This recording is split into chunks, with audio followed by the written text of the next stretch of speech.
I never imagined a single phone call could quietly dismantle a marriage that took 16 years to build. I wasn't calling to check up on her or catch her in anything. I was calling because I missed her voice. That's the part people don't expect. I'm Daniel Whitmore, 43, logistics manager, routine guy, predictable life.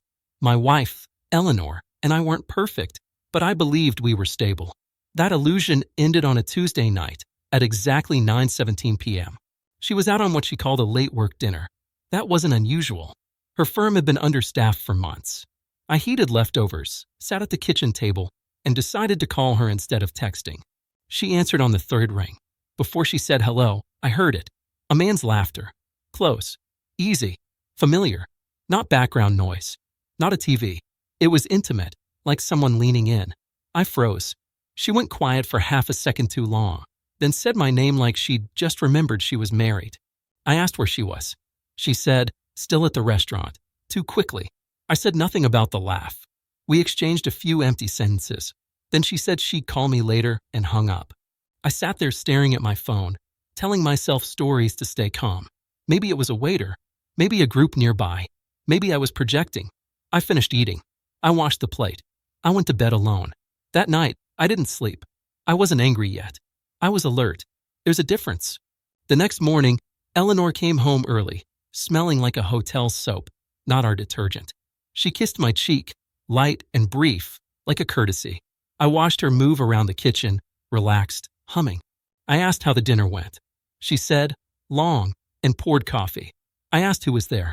She listed names I recognized, carefully leaving space between each, like punctuation. I nodded. I didn't accuse. I didn't confront. I just observed. Her phone never left her hand. When it buzzed, she smiled without meaning to. Then she noticed me watching and put it face down. I went to work and did my job on autopilot. Spreadsheets, calls, meetings, all of it felt distant. By afternoon, the sound of that laughter replayed in my head, clearer each time. That night, she said she was tired and went to bed early. I stayed up, sitting in the dark living room, realizing something important. Betrayal doesn't always arrive with chaos. Sometimes it's quiet, polite, and disguised as routine. The next day, I didn't snoop. I didn't check her phone. I didn't follow her. I did something simpler. I paid attention. She dressed nicer for work than she had in months. She laughed at texts, then deleted them. She avoided my eyes when I tried to talk about our weekend plans. By evening, I wasn't confused anymore. I was clear. That night, I asked her directly, not aggressively, just calmly. I told her about the call, about the laughter. I asked who he was. She stared at me like she was calculating something. Then she sighed and said I was imagining things. Said I was being paranoid. Said work stress was making me insecure. She didn't deny the laugh. She dismissed it. That was worse. I realized then I wasn't just being lied to. I was being managed. I told her I needed honesty. She said she was exhausted and went to bed. I didn't follow. I sat there until midnight, feeling something settle inside me. Not rage. Resolution. When trust dies, it doesn't scream. It goes silent. The next morning, I woke up early. I made coffee. I packed a small bag. Not dramatically, just essentials.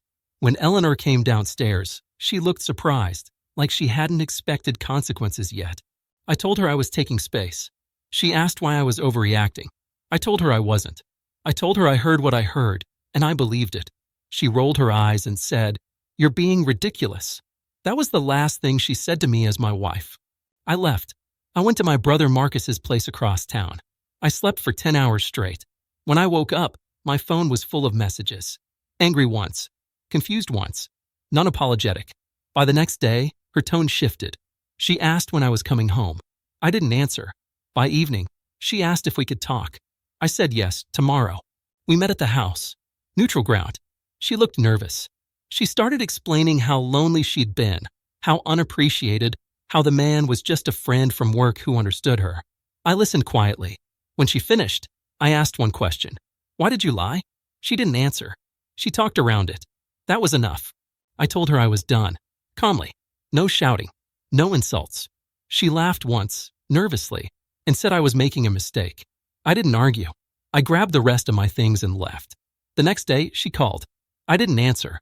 The day after that, her sister texted, accusing me of abandoning her. I blocked the number. By the end of the week, she was the one panicking. The laughter was gone.